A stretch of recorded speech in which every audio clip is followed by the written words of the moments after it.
Myanmar যাওয়ার ইচ্ছা কিন্তু পাচ্ছেন না বাজেটের প্রবলেমে, তাই মুম্বাইতেই মায়ানমার দর্শন করতে যাচ্ছি আপনাদের। গ্লোবাল বিপাশনা পাগোড়া, যেটি মায়ানমারের সুইডেন পাগোড়ার ডিটো কপি।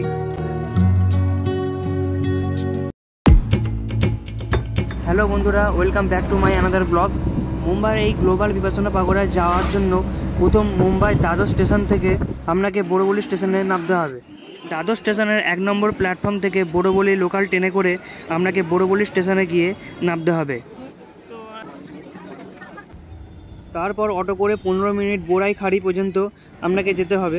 এই গোড়াই খাড়ি থেকে আপনি গোড়াই ব্রিজ এবং গ্লোবাল বিপাশনা পাগোড়া এই দু জায়গাতেই যেতে পারবেন। 15 মিনিট পর অটো ড্রাইভার আপনাকে গোড়াই খাড়িতে এসে নামাবে। এই গোড়াই খাড়ি থেকে আপনি স্টিমারে করে বিপাশনা পাগোড়া বা গোড়াই ব্রিজও যেতে পারবেন। লঞ্চে করে অপোজিট সাইডে নেবে অটো করে আপনি 15 মিনিটের মধ্যে পৌঁছে যাবেন গ্লোবাল বিপাশনা পাগোড়া। এই গ্লোবাল বিপাশনা পাগোড়া কী এবং কী জন্য এখানে প্রতিষ্ঠা করা হয়েছে এবং এর উদ্দেশ্য কী, এই ভিডিওর মধ্যে আপনাকে সব কিছু জানাবো। দেখতে দেখতে চলে এসেছি আমরা সেই গ্লোবাল বিপাশনা পাগোড়া।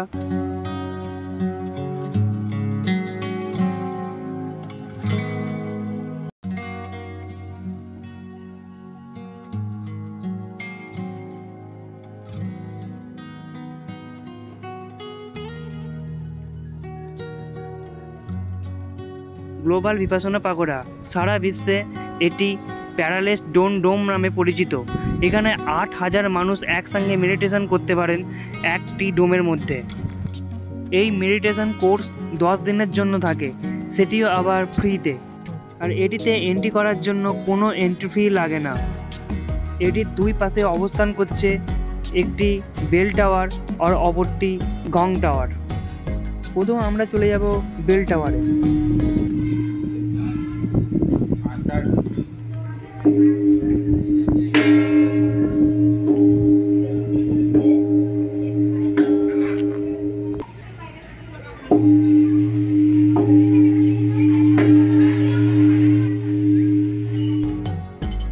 বেল টাওয়ারের পর দ্বিতীয়টি আসছে গং টাওয়ার বা ঘন্টা টাওয়ার।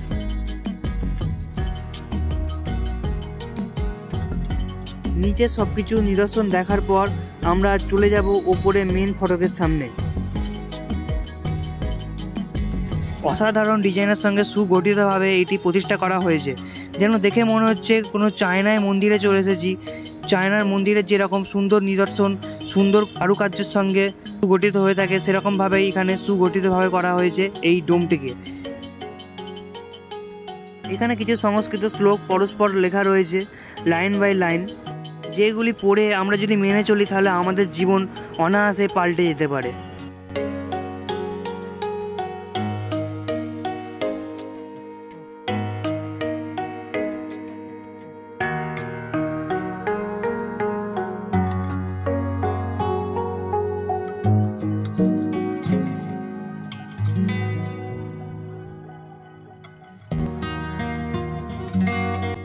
এই পুরো এলাকাটা এতই বড় যে কোন দিক থেকে শুরু করে কোন দিকে শেষ করব ভেবেই পাচ্ছি না।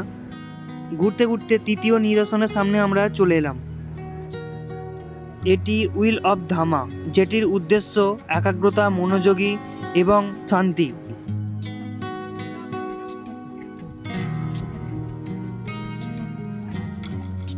এটি হলো চতুর্থ নিদর্শন, রঙ্গমঞ্চ।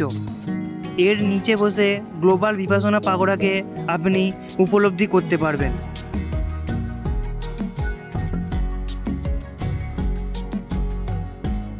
এখান থেকে বেরিয়ে যাওয়ার পরেই চতুর্থ মূর্তির সামনে এসে পড়বেন, যাদের নাম সত্যনারায়ণ গণিকা এবং এলাইচি দেবী গণিকা।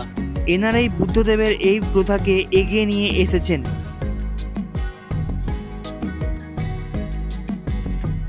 এখানে একটি সুন্দর ওয়াটার ফোয়ারাও বানানো হয়েছে। এরপর পঞ্চম স্থাপনা অশোক স্তম্ভ। আমরা একটার পর একটা সুন্দর সুন্দর স্থাপনা দেখতে দেখতে এগিয়ে যাব এবং চায়নার জিনিসগুলো আমরা মনের মধ্যে গেঁথে নেব। আর এটি হচ্ছে এই মঠের গুরুদের থাকার বাসভবন বা গুরু নিবাস। দেখতে দেখতে সূর্যাস্ত হতে শুরু করে দিয়েছে। এইখান থেকে গোলাকার লাল সূর্যকে দেখে মনটা আরো মনোরম হয়ে যাচ্ছে।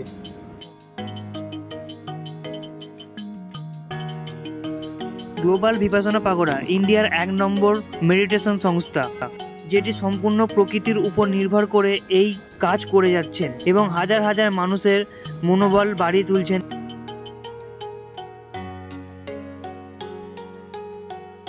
আর এটি 6ম স্থাপনা বুদ্ধ মূর্তি, আর এটি এই পাগোড়ার মূল উদ্দেশ্য এবং মূল দর্শনীয় জিনিস গৌতম বুদ্ধ মূর্তি।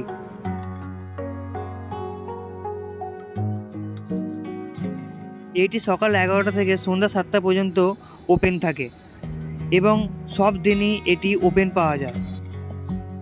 আমাদের ভিপাসনা পাগোড়া ভিজিট কমপ্লিট হলো। যদি ভিডিওটি ভালো লাগে এবং যদি এখানে আসতে চান আমার ভিডিওর ইনফরমেশন দেখে অবশ্যই আসতে পারেন। ভিডিওটি ভালো লাগলে ভিডিওটির মধ্যে একটি অবশ্যই লাইক করবেন এবং চ্যানেলটিকে সাবস্ক্রাইব করে দেবেন। আজকের খরচাটা দেখে নিন। ভিডিওটি সম্পূর্ণ দেখার জন্য অসংখ্য ধন্যবাদ। দেখা হবে আবার এক নতুন ভিডিওতে।